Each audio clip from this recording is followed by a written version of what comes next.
Women, life, freedom. This is the slogan of the Iranian protesters as they stand out in the streets, chanting, screaming, and fighting for their rights, for their lives, and for their independence in Iran. According to the BBC, over 448 people have been killed by security forces, including 29 women and 60 children. And knowing that this is still increasing, that Iran is in a dire situation with much bloodshed, and something needs to be done immediately to alleviate these consequences. So how did these protests start? These protests began when 16-year-old Masha Amini, shown here in this photograph, was arrested by the Iranian government and sadly died while in custody. This case was the last straw for many in Iran, because after this case went public, many went to the streets and protest not only against the Iranian dress code, but also against the government's abuse of power. Euronews has done extensive coverage over all sides of the protest, with one of their journalists, Joshua Askew, writing articles concerning many problems in the UK, EU, and Iran. In one of his articles, Iranian Protest, What Caused Them? Are They Different This Time? Will the Regime Fall? He mentions how women have burnt their hijabs and cut off their hair in hopes for a change for the better concerning the dress code. Now, the real problem with these protests is the response from the government. Even though these are peaceful protests, the government has responded very violently to these protests, with evidence of 50 caliber machine guns being fired on civilians in parts of Kyrgyzstan, according to Mr. Askew. This violent response from the government has caused many protests to change from a more peaceful protest to more violent and hostile protests. That being said, the issue at hand is the government's violence in response to the Iranian protests, how they have responded not with an attitude of compassion and reconciliation for their citizens, but rather one of domination and subjugation. Now, while the true death toll caused by this response may never truly be known, the Iranian government has proven in the past that it is both willing and capable of resorting to extreme measures to maintain control over its population. For example, according to the BBC, an article published by the BBC in 1988, after similar protests erupted across the country, Iran's then Supreme Leader Ayatollah Khomeini issued a decree which called for the execution of anywhere from 2,800 to 5,000 political prisoners, teenagers, and pregnant women among them. Their bodies were later buried in unmarked mass graves in what has been referred to by some human rights groups as Iran's greatest crime against humanity. In response to this problem, our team has developed a question that should generate many beneficial solutions to solve this problem. How should the Iranian people solve the problem of the government's abuse of power? Our first solution contains a compromise. A compromise, simply as stated, would be a compromise between the Iranian government and the protesters. First, the reason why this would work is that it satisfies both parties. Hopefully, in theory, the Iranian government and the protesters will come to a compromise, and it'll be satisfying because the Iranians will have their rights and have their freedoms, and the Iranian government will no longer have to kill their civilians. The same thing also satisfies other countries because there's a political nonchalance along with the Iranian protesters and the mass killings and the protesting, the violence. Other countries are less likely to be able to want to trade or interact with Iran. Because of the compromise, other countries will want to trade and interact with Iran once again. It's also because this solution too, it improves Iranian economy because there's no longer much trade going on with other countries because they don't believe in their political ideologies that are currently being possessed. But now, if there's a compromise, there will be trade, imports and exporting from Iran once again. However, there are some limitations to solution one. First one being there's a low possibility of agreements between groups. Now, this is all theoretical, but the matter of fact is that Iran, the government, hasn't really been open to agreeing with their protesters and agreeing with their civilians on many accounts. And so there's a low possibility of this working now.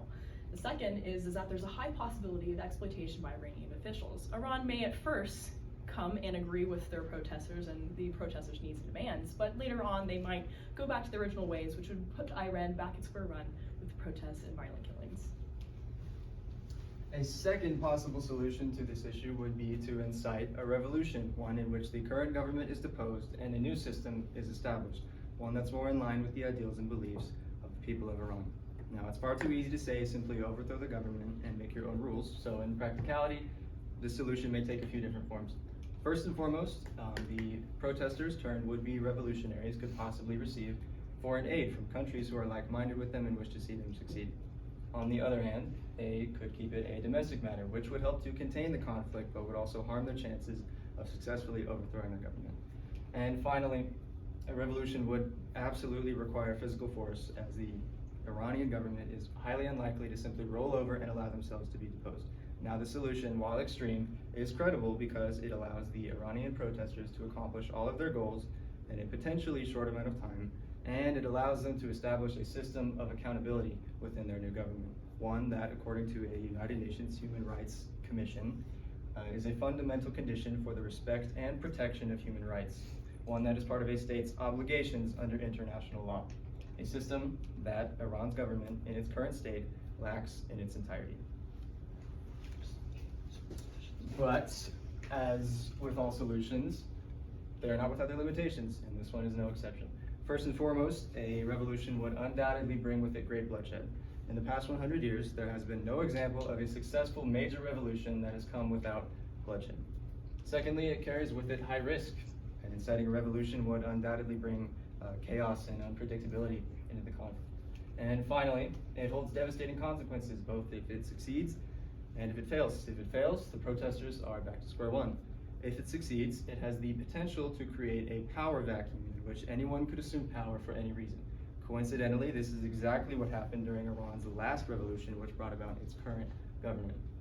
According to Ambassador Eric Edelman and Ray Takei, the senior fellows of Middle Eastern Studies at the Council on Foreign Relations, Ayatollah Khomeini, the founder of Iran's current government, articulated a distinct set of Islamic ideals, Persian nationalist principles, and lofty promises, combined into a seamless narrative which gained him support among the masses and propelled him to the forefront of Iranian political power, allowing him to have his way with the future of the country.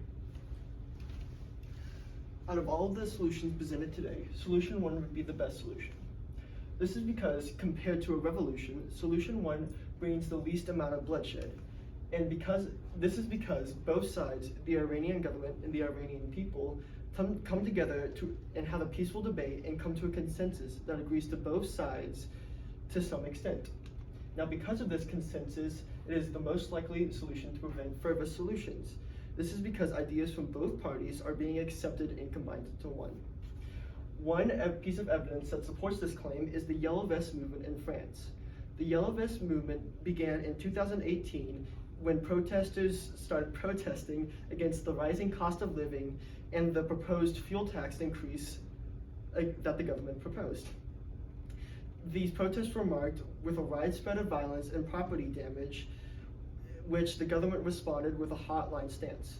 However, after these protests grew, the government began to come to a consensus and started negotiating with the protesters. This consensus was a cancellation of the planned fuel tax increase, an increase in minimum wage, and started to cut taxes for pensions. This is a compromise between the Yellow Vest protesters and the government's desire to maintain a stable and control over the economy. Even though this example leans more towards the protesters, it's still a great example of how a peaceful debate and consensus is the best solution towards a problem, especially a problem that is important as this one. Thank you.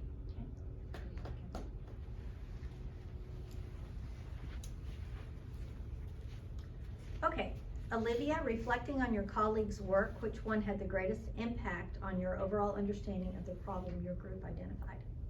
The greatest impact that had, the greatest one that had greatest impact on mine would probably be Curtis. I focused more on the political scheme while he focused more on the people.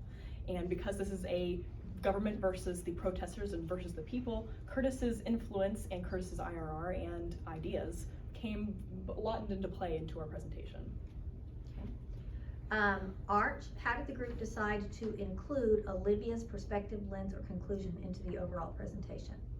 Well, Olivia's perspective lens was the political lens, and this is very important when concerning a revolution because it very much focuses on the political, and she actually dove into this a little in her IRR concerning if a revolution would be the best outcome, so that weighed heavily on our solution too. And Curtis, what is an example of a compelling argument from one of your peers' individual reports that you decided to exclude from your team presentation, and why? One of the most compelling arguments that was excluded from our team presentation was actually one from Olivia's. She spoke very heavily in the beginning of her individual report about the previous history of Iran and its various revolutions and the conditions that brought about its current government. And while very compelling and informative to our presentation, we just found that we didn't have the time for it, and we wanted to focus more on the current, the here and the now.